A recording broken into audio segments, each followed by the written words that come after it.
Hello, Keith Rucker here at VintageMachinery.org. Guys, today we are back to work over here on the Stoker engine.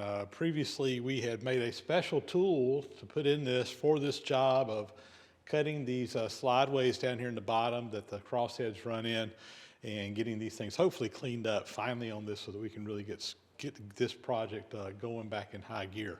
So today, that's the plan. We're going to see if we can get this machine to work out, give this thing a try, and hopefully keep our fingers crossed that we can finally get this thing done. So I've got my new cutter made right here, a long, deep cutter with some of these insert tooling cutters, tool bits that I have. I've got a whole selection of these things I'm hopefully be able to use for this job. So before I put the cutter in there, what I want to do is start by kind of getting my stroke length set on this because that tool is going to be down in here and we want to make sure that it doesn't run into either the front or the back of this casting. So I just want to kind of get my cycle going where it's going to be going back and forth where we won't be able to be running into anything. We'll probably have to fine tune it once we get the cutter in there, but at least go ahead and get it kind of set where it needs to be or get somewhere close. So that is step one. You guys, if you've watched my previous videos, you've already seen me get this part set up over here on the planer. You've also seen me make the tool holder that we need for it. So let's get in here and actually put this machine to work today. I should have everything up high enough where it will totally clear right now. And I'm going to go ahead and start the machine up, get it cycling back and forth, and then we can adjust the position of these dogs down here that will control where it stops on each end of the stroke. So let's fire up. All right, let's see where we're cycling at right now. So I'm a little bit forward on the front side. My back side will probably clear. I got plenty of room on the back side, but I do need to bump this front one in a little bit so that it will cycle back a little bit quicker. Loosen this one up and we'll tighten it back down, and still need a little bit more, I think.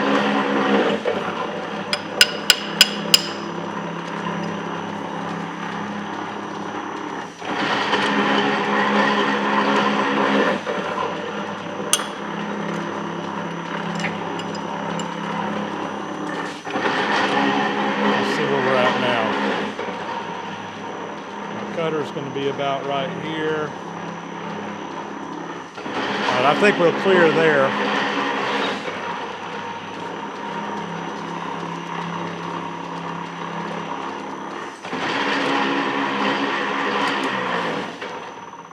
I'm going to stop it right there. Now I want to get my cutter in here and we can actually see things a little bit better. Drop my cutter in.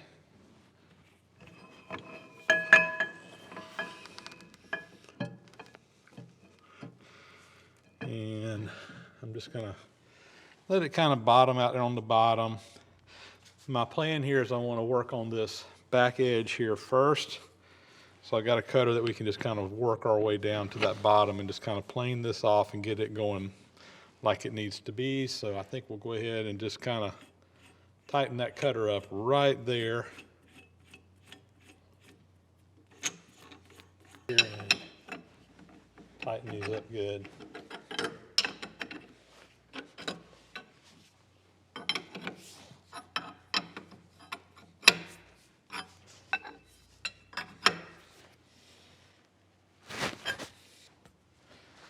Now I'm going to raise that cutter up just a little bit in the bottom. In fact, I'm just going to go ahead and come on up with it.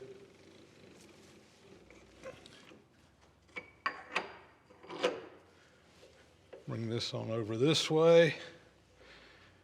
And I don't want anything to hit right now. I just want it to cycle back and forth and let me kind of confirm everything's going to clear like it needs to. And I think what I'm going to do now is start this thing up, make sure my stroke is going to work out all right. Let's try it out.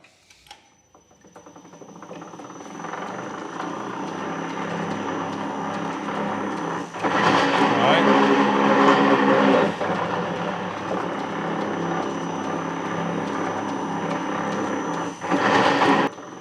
So you can see the cutter coming forward, and you can see the problem here. We don't want to ram into this, but we're not quite going far enough.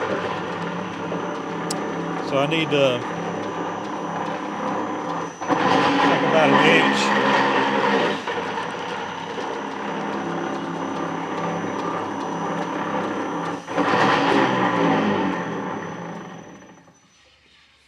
And just move that here.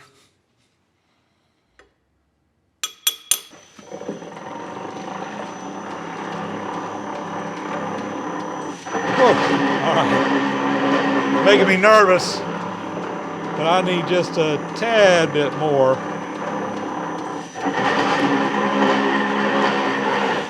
Move that out just a little bit more to clear that front side there. Just checking this stroke out here. We're going to clear the front. We're stopping short. So I think we're good. Now I need to get this thing where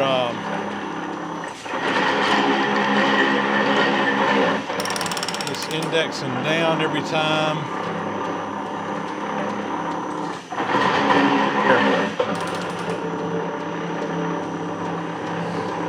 We had tried going in there with a milling cutter, and I don't have a good surface in there for it to kind of work off of, so I'm just going to go all the way down here. I'm going to manually pull out my cutter.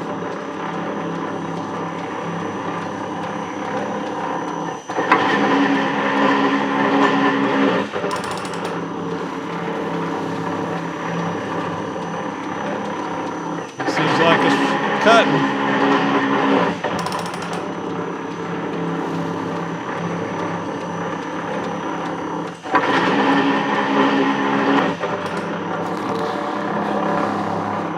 I've been playing with my down feed here, trying to get a smooth cut in there. The top, it was kind of coarse. I got a shorter downstroke on it now, and I'm getting a much smoother finish on that side cut. So I'm pretty happy with that. So far, this looks like it might work.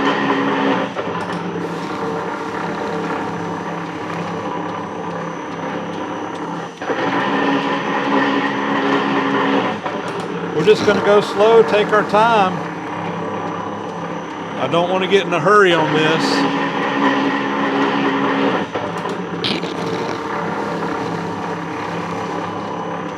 This seems like it's cutting.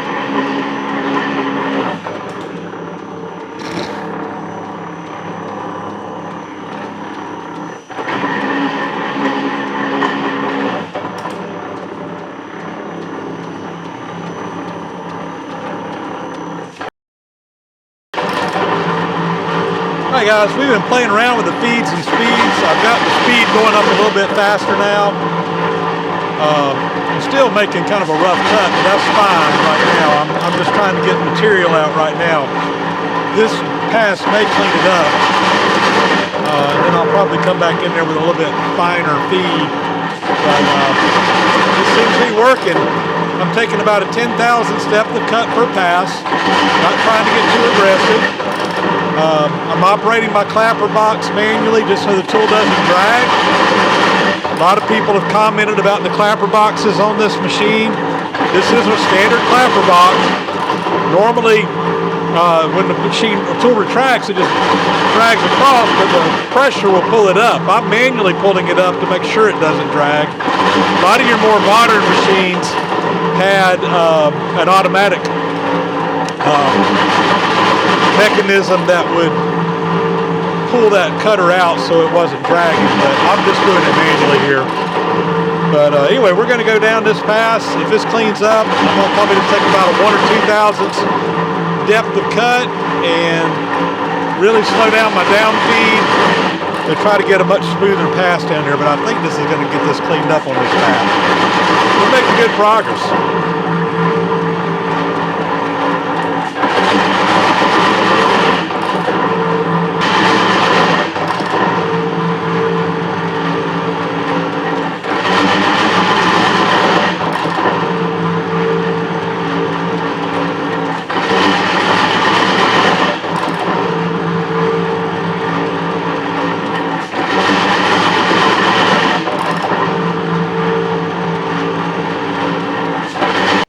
taking a look at the finish here, you can kind of see that little up and down mark in there. That is the gear from the bull gear kind of telegraphing into the finish.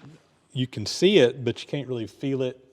I've seen that in other jobs we've been doing over here. In fact, I've ran indicators over it, and you really can't even see with the indicator, but you can kind of see it in that surface finish, at least visually, but it's not anything I'm too worried about. So we've got this side cleaned up. I think now what I want to do is start working on the bottom, and I'm going to start with this same cutter. We're just going to kind of come over about as far as we can to the back here, and we're just going to work toward the front. And then I'll have to have a cutter. When I do this one over here, I'll kind of work my way back over to the corner there and get the side done as well. We'll just kind of have to work our way through it. So let's, I got to make a few little changes to my setup to do across the bottom there, but let's get ready to go do that. So you guys have probably seen me over here cranking on these handles. There's two rods on here. One of them, the top rod, adjusts the cutter up and down. So when I turn this one, I don't know if you can see it or not, but it's turning the hand wheel up on the top. So that's my up and down feed. Now, previously we were feeding up and down, so we were actually, when it was feeding, it was engaged on this one. The bottom one here, this moves the head side to side, so you can see it kind of moving side to side there. So before, again, there's a gear up here that sits on this that engages with this feed works, and that's what's feeding it. To go in the up and or across mode, I need to move my feed gear down below. So we're going to move it down here, and that cutter's going to move toward me. I can reverse it. There's a little switch back here on the back on a pawl, on a ratchet that I can flip around to reverse it if I need to, but I think it's coming toward me in this direction. So that's how I change the direction that we're going to be cutting. So now what I want to do is I'm going to go in there and I'm going to touch off on the very bottom, and we're going to start feeding from the back that I haven't machined yet toward the corner that I have machined, and we're going to try to get that bottom flat. It's going to leave a little area down there that's unmachined, but like I said, when we put a cutter cutting in the other direction, we'll finish it out on that side. So I got you looking down kind of inside there. I'm going to start by pulling this cutter back about as close as I'm comfortable. I'm over the halfway mark, so I should be able to clean up the other side when I go in the other direction. So I'm happy there, and I'm going to go ahead and put my feed gear in here, and then what we will do is we will start feeding down until we just touch off in there. And I want to get pretty much all this old mess, and I got to get a smooth surface in at the bottom. We built this up with some spray weld, and we got to get all that cleaned out and get a good smooth surface in there. Most of the spray weld, if not all of it's going to end up getting machined out to get a smooth surface down there. So let's get in here and get rolling on it.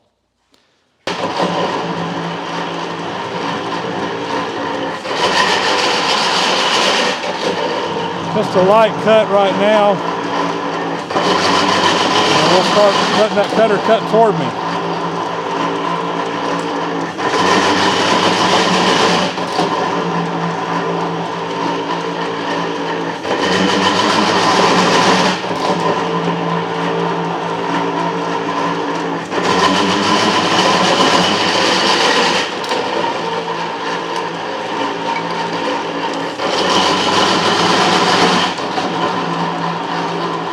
Well, guys, I gotta give a little update here. We are making progress. It doesn't look like it, but I think we are. And I want to give a little bit of a backstory on this because it's been so long since we did this, kind of let you know what's going on. When we started this project, you can see the pitting down up underneath the bottom. Our thought was, or my thought was at the time, was that we would spray weld this up and then machine it back down. After doing that, I kind of pretty much came up with the conclusion that probably was not a good idea for several reasons. Number one, this spray welding stuff is really hard and brittle. It does not machine very well, and that's probably what was giving us a lot of our issues that we were having trying to machine this. We tried machining it on milling machine. We tried machining on several different ways and just totally unsuccessful in machining this. So basically what I'm doing right now is I'm just trying to get all that spray weld out, and we're going to actually get down below the pitting into the cast iron material, and it's going to be oversized, but it will be fine for what it is. We'll be pouring the Babbitt for the cross slides to fit. So it really, I mean, there is a spec on what it's supposed to be, but it's impossible to get to that spec pretty much without cutting these things out and totally replacing them, which we really don't want to go that route. And it's just not that big of a deal. We're just going to be a little bit oversized. Again, no problem with Babbitt. We're going to pour it to fit. Another issue that I've talked with some people in the steam preservation world, and I've heard from several of them that said that they've tried using this spray welding stuff, and when it gets under in a steam environment, it doesn't hold up very well either. So that's another reason why I'm just trying to get back to the cast iron material. So we're machining this out. It's going slow. It's rough. This stuff is hard. It doesn't machine well at all. And this spray welding stuff is just kind of, I mean, it's literally coming out in chunks. I mean, it wasn't even bound real well to begin with. So yet another reason why it needs to come out of there. I'm going to continue on, and we're just going to continue getting this stuff out of here until we get it done. We're going to give it about another 10 thousandths of down feed.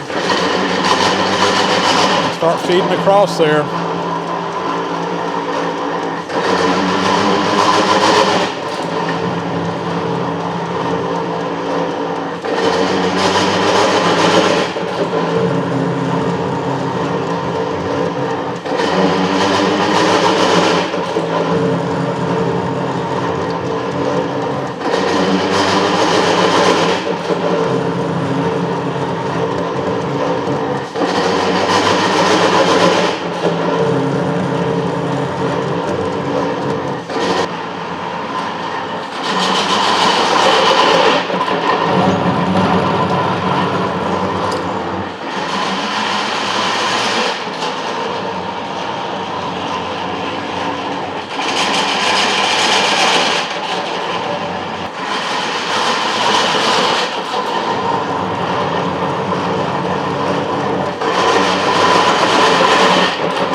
Let me show you guys where we're at here.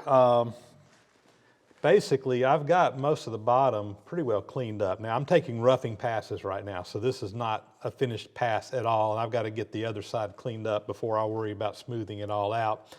I've just been trying to get that material out of there, and I pretty much got down. I got one or two little spots. I probably need to take one more pass across there, and I think it'll clean right up. And I may just wait and do that once we kind of get to some finishing cuts here in when we continue on this project. But unfortunately, that's all I'm going to be able to get done today. And I'm pretty much going to have to take a break from this. And I'm going to show you why I'm going to have to take a break from this. We had a little accident. Yeah, so look at me.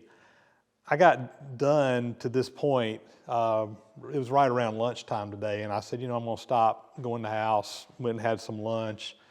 I had to do a few things on the computer. And I said, you know, before I go back out there and finish this, I had a couple little jobs I needed to do out in the yard. I had some sticks and stuff that needed to be cleaned up. There was a pile of some stuff over there. So I went out there. It was going to take about 20, 30 minutes, I thought.